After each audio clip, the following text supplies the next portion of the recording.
I would like all of the programmers in the room to please stand up. In a moment, I'm going to ask some of you to sit down, and I'm going to ask the rest of you to remain standing. It's a very simple decision, usually. I'd like all the men to sit down. Men. Good. Does anybody see a problem here? Ladies, you may now sit down. Thank you. What's wrong with that picture? That's a good question. What is wrong with that picture? I don't know if I see a problem with that, but let's see what else he has to say.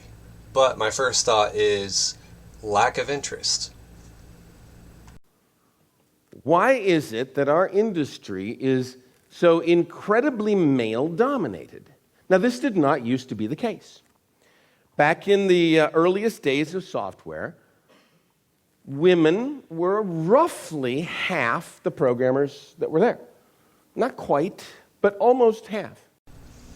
Now, in a moment, he's going to talk about why it was roughly half. And he's going to explain that it was mostly scientists, engineers, and mathematicians that were hired to be programmers because a programmer wasn't a job yet. We needed a lot of programmers to keep those machines alive. Who were these programmers in the 1950s? Well, they weren't trained in school. They weren't CS grads.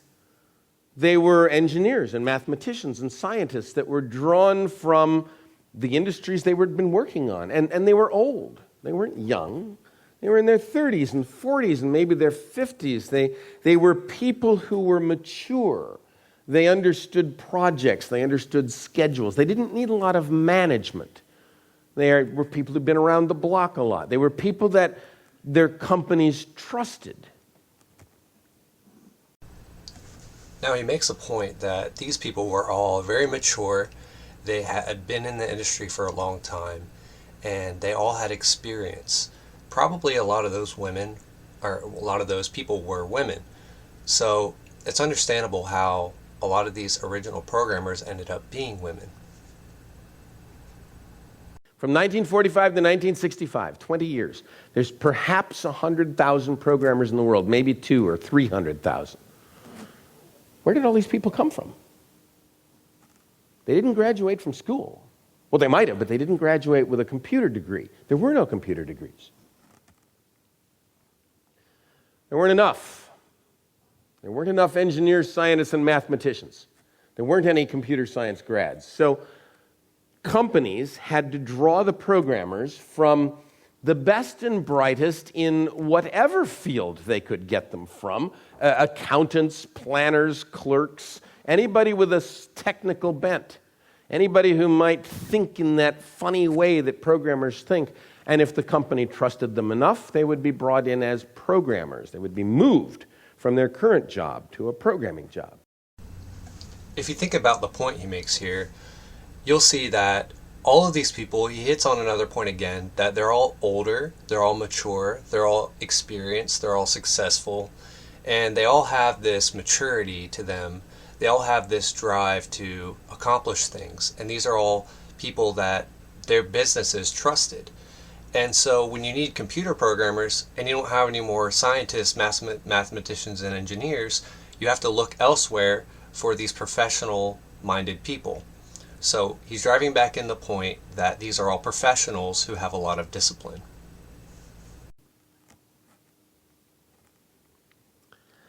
Though not mathematicians, they were experienced, disciplined professionals, and I like to think that Turing would have approved.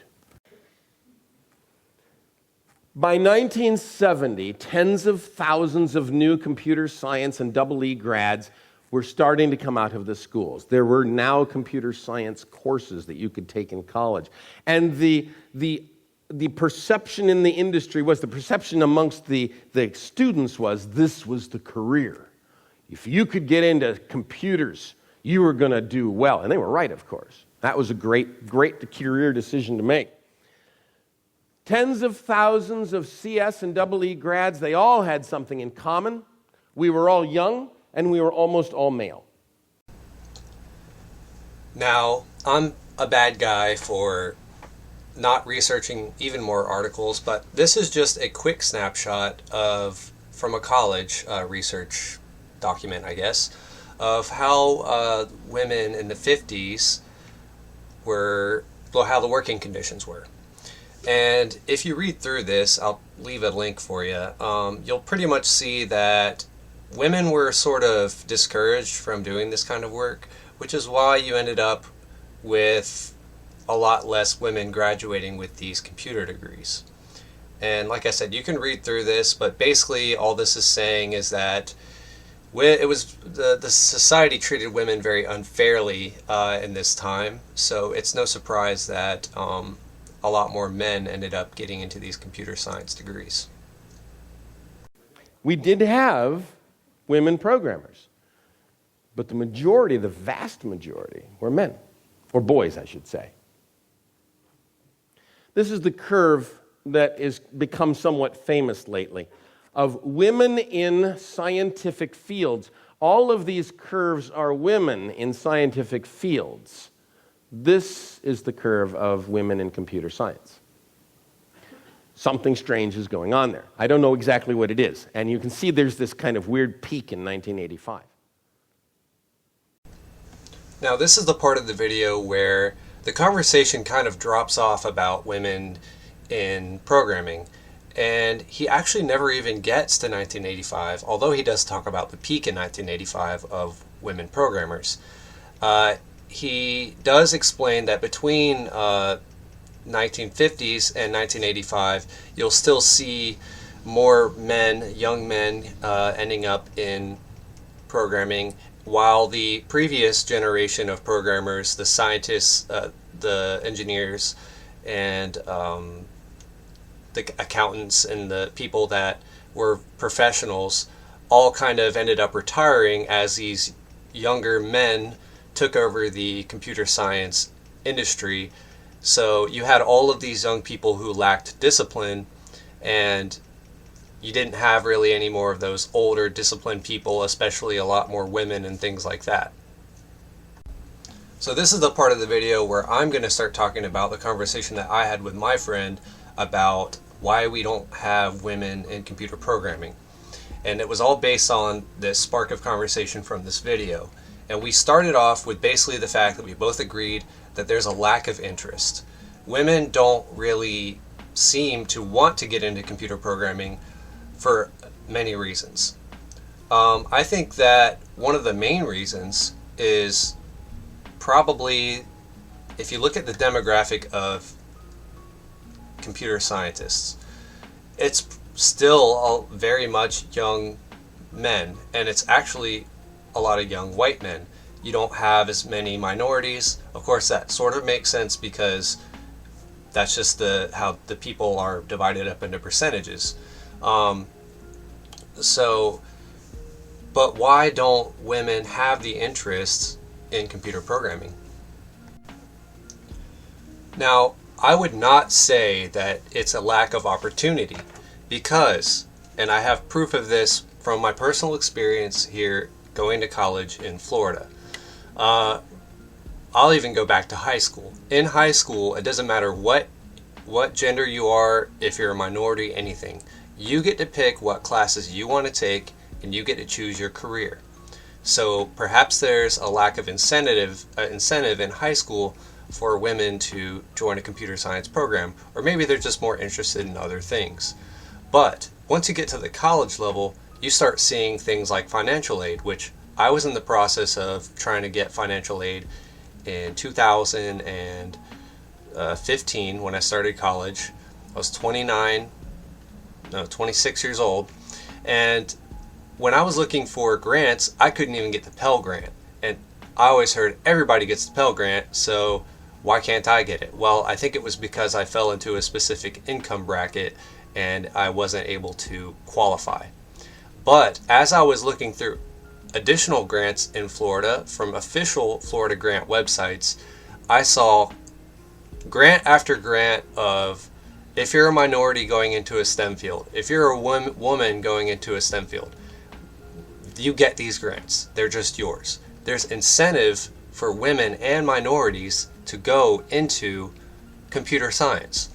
So with that incentive, why are the numbers still low? Now I think, and my buddy also thinks, that we're going to see an increase because of these incentives, but currently the current numbers still male dominated, understandable. But with these incentives, we should start to see more women in computer science, but that doesn't solve the whole problem. I'm going to get into another point here that I made, and you can see just by a quick Google search, a lot of people believe that women mature faster than men.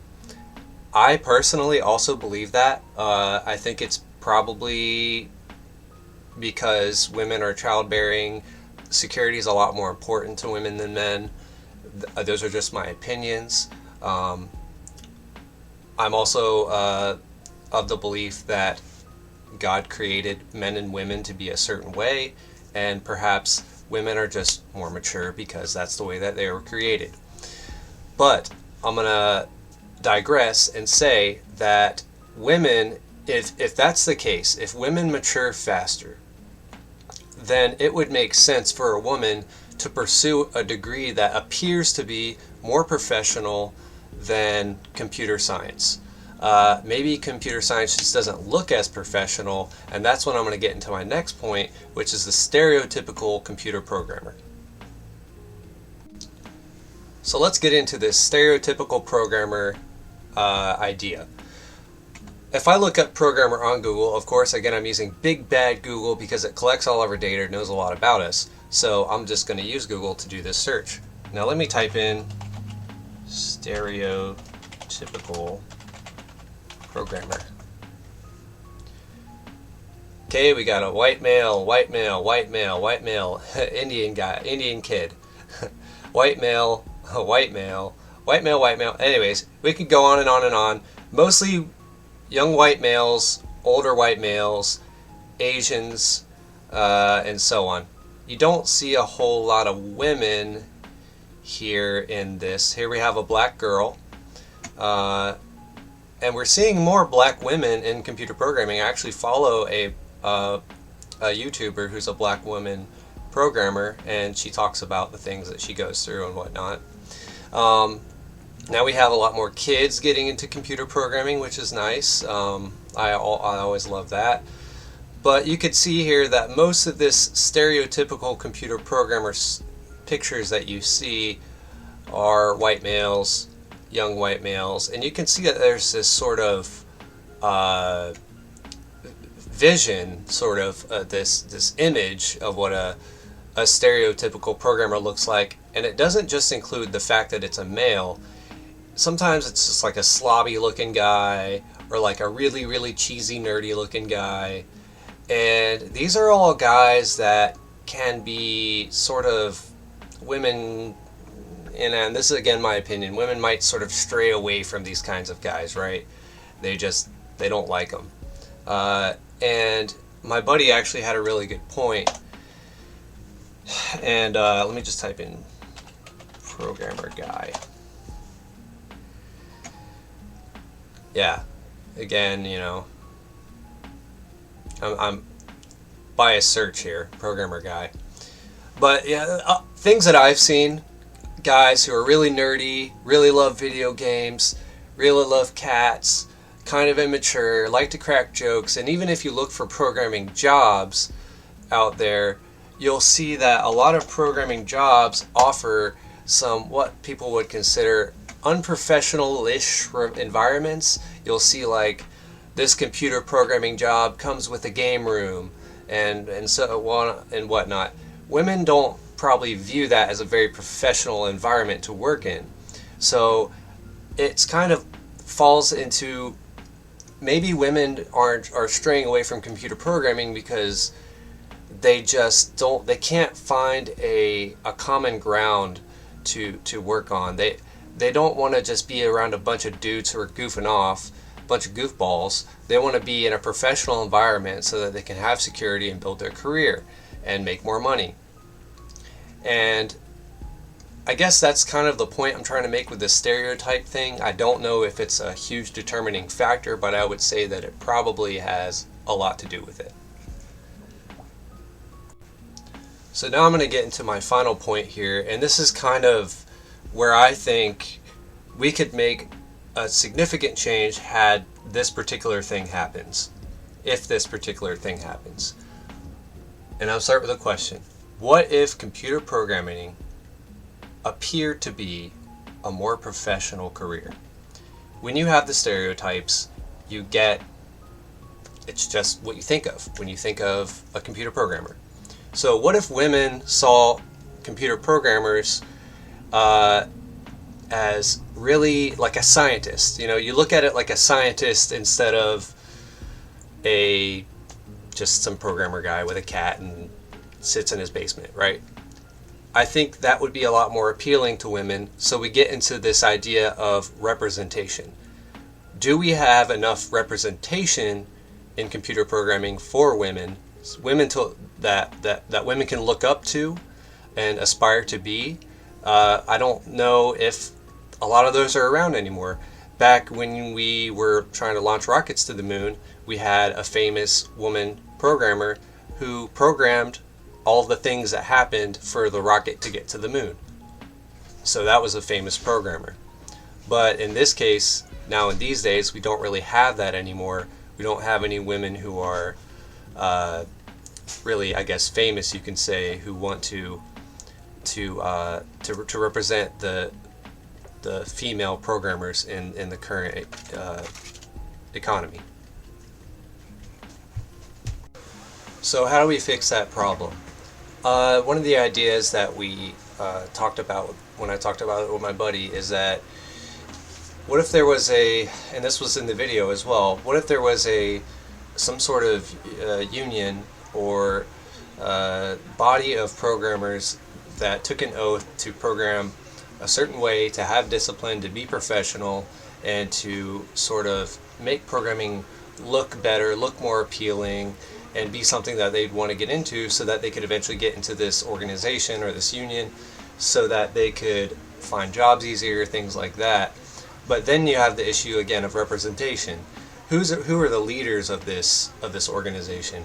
I think it would be good to have something from each different sort of demographic that we could have as a leader for as sort of partners in this, so that they could represent each different minority, each different demographic. So if you had like the start of this organization, and then you get a really strong disciplined woman leader programmer, and then that could be someone that the women who join can aspire to live up to her standards, or the union standards. And then you have a black male, you have, let's say, a black female, you have different demographics to represent each demographic, and then you have people to look up to inside of this union who are the leaders of each of these demographics. And it's not divided. It's not like you're just looking at it like, oh, this is just a bunch of young white males who are running the show here. And then again, you have people outside of that. You have upcoming, like I look up to some female programmers in like the YouTube world. So you have women like that. You have minorities, minority groups who have sort of this speckled out representation across the internet. But those types of people have to gain a following and become bigger and things like that. So anyways, I guess that's my whole take on sort of why there aren't so many women in computer programming and computer science. And essentially it's just because there's a lack of representation, a lack of interest. There's no lack of opportunity. We know that. We live in 2020. Things are pretty fair right now, as far as opportunity goes. We have stereotypes to deal with, and then we have incentive which I also don't think that there's a lack of incentive. I might have already said that. And the lack of appearance of being a very professional degree to succeed in. And so, yeah, so that's, I guess, my take on it, and do with that what you guys will, but that's just my opinion. And I hope you enjoyed watching and listening to the conversation.